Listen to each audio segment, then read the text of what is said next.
नमस्कार दोस्तों, SRH कहानियाँ में आप सभी का स्वागत है।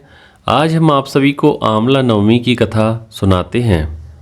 आज कार्तिक मास के शुक्ल पक्ष की नवमी तिथि है और आज ही के दिन आंवला नवमी का पवित्र पर्व मनाया जाता है।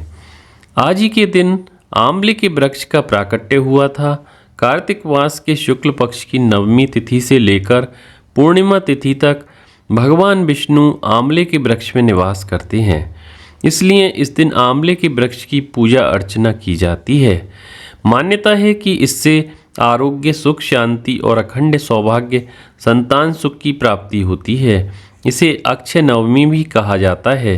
कहते हैं इस दिन आंवले से कुछ खास उपाय करने पर माँ लक्ष्मी अक्षय पुण्य प्रदान करती है, यानी जिसका कभी नाश नहीं होता। आंवला नवमी के दिन श्री हरि को आंवला अवश्य अर्पित करें और फिर आंवले का दान करें। मान्यता है इससे देवी लक्ष्मी अति प्रसन्न होती है और धन धान्य से घर भर देती है तथा परिवार में सुख समृद्धि का वास होता है। आंवले के जल से स्नान करने से दरिद्रता दूर होती है तथा सब प्रकार के ऐश्वर्य प्राप्त होते हैं। आंवले के वृक्ष का दर्शन, स्पर्श तथा उसके नाम का उच्चारण करने से भगवान श्री हरि, विष्णु और माता लक्ष्मी अनुकूल हो जाते हैं। आज के दिन आंवले के वृक्ष के नीचे भोजन करना अति उत्तम माना गया है तथा आज के दिन आंवले का सेवन करना चाहिए। आंवला नवमी का महत्व इसी बात से समझा जा सकता है क्योंकि इसी दिन द्वापर युग का प्रारंभ हुआ था, जिसमें स्वयं भगवान श्री कृष्ण ने जन्म लिया था। आंवला नवमी के दिन ही भगवान श्री कृष्ण ने वृंदावन गोकुल की गलियां छोड़कर मथुरा प्रस्थान किया था। संतान और पारिवारिक सुखों की प्राप्ति के लिए यह व्रत रखा जाता है। इस दिन उन्होंने अपनी बाल लीलाओं का त्याग करके कर्तव्य के पथ पर पहला कदम रखा था। इसी दिन से वृंदावन की परिक्रमा भी प्रारंभ होती है। आंवला नवमी का व्रत संतान और पारिवारिक सुखों की प्राप्ति के लिए किया जाता है। यह व्रत पति पत्नी साथ में रखें तो उन्हें इसका दोगुना शुभ फल प्राप्त होता है। आंवला नवमी के दिन स्नान आदि करके किसी आंवला वृक्ष के समीप जाएं, उसके आसपास साफ करके आंवला के वृक्ष की जड़ में शुद्ध जल अर्पित करें, फिर उसकी जड़ में कच्चा दूध डालें। पूजन सामग्रियों से वृक्ष की पूजा करें और उसके तने पर कच्चा सूत या मौली 8 परिक्रमा करते हुए लपेटें। कुछ जगह पर 108 परिक्रमा भी की जाती हैं। इसके बाद परिवार की सुख समृद्धि की कामना करके वृक्ष के नीचे ही बैठकर परिवार मित्रों सहित भोजन किया जाता है। आंवला को वेद पुराणों में अत्यंत उपयोगी और पूजनीय कहा गया है। आंवला का संबंध कनकधारा स्तोत्र से भी है। तो आज मैं आपको सुना रहा हूँ आंवला नवमी की 4 कथाएं। इन कथाओं को सुनने से अनंत फलों की प्राप्ति होती है। साथ ही साथ भगवान श्री लक्ष्मी नारायण जी की असीम कृपा प्राप्त होती है। तो आप लोग बड़ी सी श्रद्धा और प्रसन्नचित मन से इन कथाओं को पूरा अवश्य सुनिएगा। अब आइए श्रवण करते हैं आंवला नवमी की पहली कथा। एक राज्य में आंवलिया नाम का एक राजा था। राजा ने यह निश्चय कर रखा था कि वह अपनी प्रजा में रोजाना 1.25 मन आंवले का दान किया करेगा, उसके बाद ही भोजन ग्रहण करेगा। अपनी प्रतिज्ञा के अनुसार राजा ऐसा ही करता था, लेकिन उसके बेटे और बहू को यह बात पसंद नहीं थी। इसलिए एक दिन उसके बेटे बहू ने सोचा कि राजा इतने सारे आंवले रोजाना दान करते हैं, इस प्रकार तो एक दिन सारा खजाना खाली हो जाएगा। एक दिन राजकुमार ने राजा से कहा कि उसे इस तरह का दान देना बंद कर देना चाहिए। राजकुमार की बात सुनकर राजा को बहुत दुख हुआ और राजा ने रानी के साथ महल का त्याग कर दिया। फिर क्या था, राजा आंवला दान नहीं कर पाए और अपनी प्रतिज्ञा के अनुसार उन्होंने कुछ खाया भी नहीं। जब भूखे प्यासे 7 दिन हो गए तब भगवान को उनके ऊपर दया आ गई। इसलिए भगवान ने राजा के लिए जंगल में ही महल, धन धान्य और बाग बगीचे सब बनवा दिए और ढेरों आंवले के पेड़ लगा दिए। जब अगली सुबह राजा रानी ने यह देखा कि जंगल में उनके राज्य से भी दोगुना राज्य बसा हुआ है, तब राजा रानी से कहने लगे, रानी देखो, कहते हैं ना, कभी भी सत्य का साथ नहीं छोड़ना चाहिए। आओ नहा धोकर आंवला दान करें और भोजन करें। राजा रानी ने आंवले दान करके भोजन ग्रहण किया और खुशी खुशी अपने नए महल में रहने लगे। उधर आमला देवता का अपमान करने और माता पिता से पूरा बुरा व्यवहार करने के कारण राजकुमार के तो बुरे दिन आ गए। उसका राज्य शत्रुओं ने छीन लिया और वह दाने दाने को मोहताज हो गया। काम ढूंढते हुए एक दिन वह अपने पिताजी के ही राज्य में आ पहुंचाया। उस समय उसकी हालत इतनी बिगड़ी हुई थी कि पिता ने उन्हें बिना पहचाने ही अपने यहाँ काम पर रख लिया। बेटे बहू सोच भी नहीं सकते थे कि उनके माता पिता इतने बड़े राज्य के मालिक भी हो सकते हैं, सो उन्होंने भी अपने माता पिता को नहीं पहचाना। एक दिन बहू ने सास के बाल गूंथते समय उसकी पीठ पर एक मस्सा देखा। यह सोचकर उसे रोना आने लगा कि ऐसा मस्सा तो मेरी सास की पीठ पर भी था। हमने यह सोचकर उन्हें आमले दान करने से रोका था कि हमारा धन नष्ट हो जाएगा। आज वे लोग न जाने कहाँ होंगे।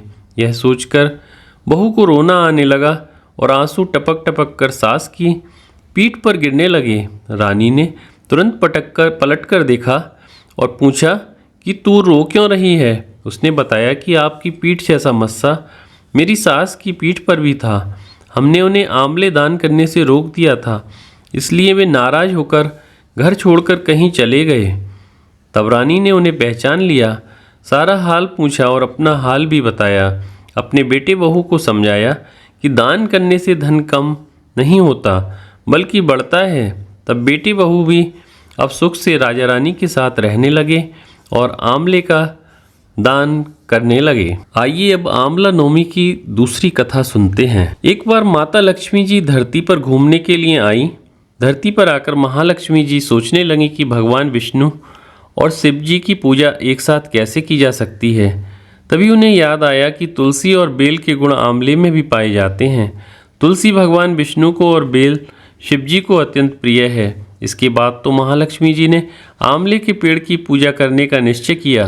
महालक्ष्मी जी की भक्ति और पूजा से प्रसन्न होकर भगवान विष्णु और शिव जी साक्षात प्रकट हुए। महालक्ष्मी जी ने आंवले के पेड़ के नीचे भोजन तैयार करके भगवान विष्णु और शिव जी को भोजन कराया।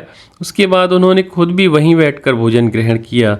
मान्यताओं के अनुसार आंवला नवमी के दिन अगर कोई महिला आंवले के पेड़ की पूजा करके उसके नीचे बैठकर भोजन बनाती है और ग्रहण करती है तो भगवान विष्णु और भगवान शिव उसकी सभी मनोकामनाओं को पूर्ण करते हैं। इस दिन महिलाएं अपनी संतान की दीर्घायु और अच्छे स्वास्थ्य को लेकर व्रत रखती हैं। निसंतान महिलाएं यदि संतान प्राप्ति की कामना से व्रत रखकर आंवले के पेड़ का पूजन करती हैं तो उन्हें संतान सुख की प्राप्ति होती है। अब आइए आंवला नवमी की तीसरी कथा सुनते हैं। काशी नगरी में एक निसंतान धर्मात्मा और दानी वैश्य रहता था। एक दिन वैश्य की पत्नी से पड़ोसन कहने लगी कि अगर तुम किसी पराये बच्चे की बलि भैरव बाबा के नाम से चढ़ा दो तो तुम्हें पुत्र की प्राप्ति हो जाएगी। यह बात जब वैश्य को पता चली तो उसने साफ मना कर दिया, लेकिन उसकी पत्नी अवसर की तलाश में रही। एक दिन एक कन्या को उसने कुएं में गिराकर भैरव देवता के नाम पर बलि दे दी। इस हत्या का परिणाम विपरीत हुआ, अर्थात लाभ की बजाय उसके पूरी शरीर में कोढ़ हो गया। लड़की की प्रेतात्मा उसे सताने लगी। वैश्य के पूछने पर उसकी पत्नी ने सारी बात सच सच बता दी। तब वैश्य बोला कि गौवध, ब्राह्मणवध तथा बालवध करने वाले के लिए इस संसार में कहीं कोई जगह नहीं है। इसलिए तू गंगा तट पर जाकर भगवान का भजन कर और गंगा स्नान कर, तभी तू इस कष्ट से मुक्ति पा सकती है। वैश्य की पत्नी गंगा किनारे रहने लगी। कुछ दिन बाद गंगा माता एक वृद्ध महिला का वेश धारण करके उसके पास आई और बोली, अगर तुम मथुरा जाकर कार्तिक नवमी का व्रत तथा आंवले के वृक्ष की परिक्रमा और पूजन करोगी तो तेरा ऐसा करने से तेरा यह कोढ़ दूर हो जाएगा। वृद्ध महिला की बात सुनकर और उनकी बात मानकर वैश्य की पत्नी अपने पति से आज्ञा लेकर मथुरा जाकर विधि विधान से आंवले का व्रत करने लगी। ऐसा करने से वह भगवान की कृपा से दिव्य शरीर वाली हो गई और फिर उसे सुंदर पुत्र रत्न की भी प्राप्ति हुई। अब सुनते हैं आंवला नवमी की अगली कथा, जिसे सुनने मात्र से सभी मनोकामनाएं पूरी होती हैं। इस कथा के अनुसार एक बार जगतगुरु आदि शंकराचार्य भिक्षा मांगने एक कुटिया के सामने रुके। वहाँ एक बूढ़ी औरत रहती थी जो अत्यंत गरीबी और दयनीय स्थिति में थी। शंकराचार्य की आवाज़ सुनकर वह बूढ़ी औरत बाहर आई उसके हाथ में एक सूखा आंवला था। वह बोली, महात्मन, मेरे पास इस सूखे आंवले के सिवाय कुछ भी नहीं है जो आपको भिक्षा में दे सकूं। शंकराचार्य को उसकी स्थिति पर दया आ गई और उन्होंने उसी समय उसकी मदद करने का प्रण लिया। उन्होंने अपनी आंखें बंद की और मंत्र रूपी 22 श्लोक बोले। ये 22 श्लोक कनकधारा स्तोत्र के श्लोक थे। इससे प्रसन्न होकर महालक्ष्मी ने उन्हें दिव्य दर्शन दिए और कहा कि शंकराचार्य, इस औरत ने अपने पूर्व जन्म में कोई भी वस्तु दान नहीं की थी। यह अत्यंत कंजूस थी और मजबूरी बस कभी किसी को कुछ देना भी पड़ जाए तो ये बुरे मन से दान करती थी। इसलिए इस जन्म में इसकी यह हालत हुई है। यह अपने कर्मों का फल भोग रही है, इसलिए मैं इसकी कोई सहायता नहीं कर सकती। शंकराचार्य ने देवी माँ लक्ष्मी की बात सुनकर कहा, हे माँ लक्ष्मी, इसने पूर्व जन्म में अवश्य दान धर्म नहीं किया है, लेकिन इस जन्म में इसने मुझे पूर्ण श्रद्धा से मुझे सूखा आंवला भेंट किया है। इसके घर में कुछ नहीं होते हुए भी इसने यह मुझे सौंप दिया। इस समय इसके पास यही सबसे बड़ी पूंजी है। क्या इतना भेंट करना पर्याप्त नहीं है? शंकराचार्य की इस बात से देवी लक्ष्मी प्रसन्न हुई और उसी समय उन्होंने गरीब महिला की कुटिया में स्वर्ण के आंवलों की वर्षा कर दी। बोलिए लक्ष्मी माता की जय।